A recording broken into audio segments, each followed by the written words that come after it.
Albert Einstein once said, "I speak to everyone in the same way, whether he is a garbage man or the president of the university." Communication has always fascinated me in all its forms, and this is why I chose to perform my dissertation on language policies in the European Union and the role of English as a lingua franca. Communication is the first thing we really learn in life. Funny thing is that once we grow up, learn more words and really start talking, it becomes to get harder to know what to say. Multilingual communication refers to people or groups able to use more than two languages when engaging in communication. The European Union encourages multilingualism by affirming that languages serve as bridges to connect people across the world. The European Union was born with a very important objective: become united within diversity. This means that Europe is a united continent, the aim of which is that of embracing all cultural differences. The harmonious coexistence of languages has been set as a fundamental ideal enshrined in the Treaty of Lisbon. Language is intrinsic to the expression of culture and has an important social function. It is the means by which culture, its traditions and shared values are conveyed and preserved. In one of his numerous studies, Kenneth Locke Hale addressed the importance of languages in a very interesting quote: "As languages disappear, cultures die, and the world becomes inherently a less interesting place."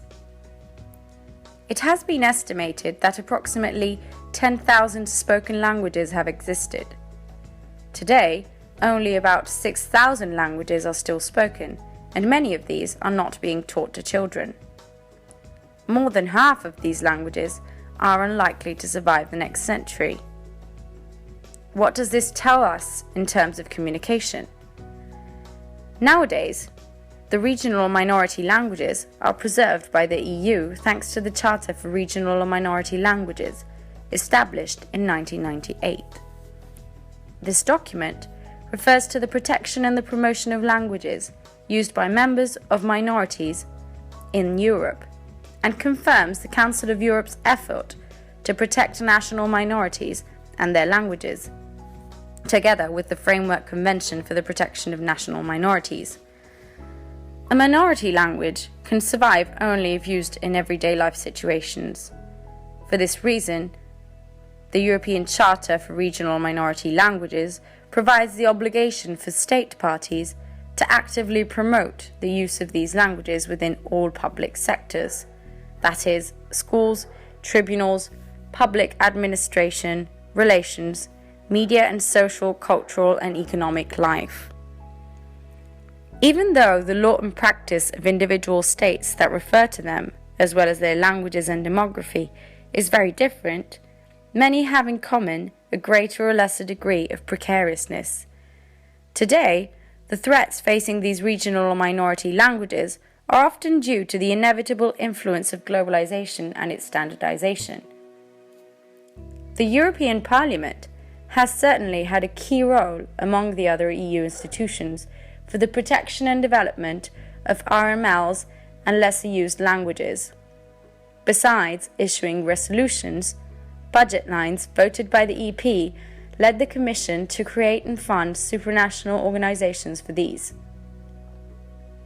Regional or minority languages include today around 50 million European citizens. That is nearly one citizen out of 7. This is quite a significant proportion in demographic terms and raises an important issue. We could say that by limiting linguistic freedom of individuals, we are also limiting them of some fundamental human rights, such as freedom of expression, the right to a fair trial, and access to education. If we look at our globalized world, English seems to be the first language which comes up to our heads if we think of a global lingua franca. This language is used daily on global scale for the most various reasons. In the EU, it is the most spoken and studied language. Despite its primacy in being used as means of communication between people with different linguistic origins, this language has assumed a predominant role across the years, which disturbs some influential personalities across the world. It has been identified as a killer language, encouraged by UK and US capital interests, a language which could replace all others. Some influential linguists fear that the predominance of this language could eventually devour multilingualism, not only in the EU, but also more in general throughout the world. The question has been arising since the beginning of the 1990s. Could English be a threat to multilingualism? As a fact, it is not. As data shows, English is most certainly used more than other languages in the European Union, but this does not mean that it could sweep away all the others.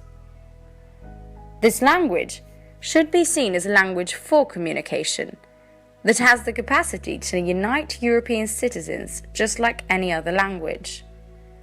Rather than considering multilingualism and English as two opponents fighting each other, they should be seen as two valid complementary instruments that allow communication to occur more easily in Europe, or indeed across the world. On the other hand, as the development of multilingualism can only be an asset, the European Union should actively promote and adopt more and more measures towards its attainment.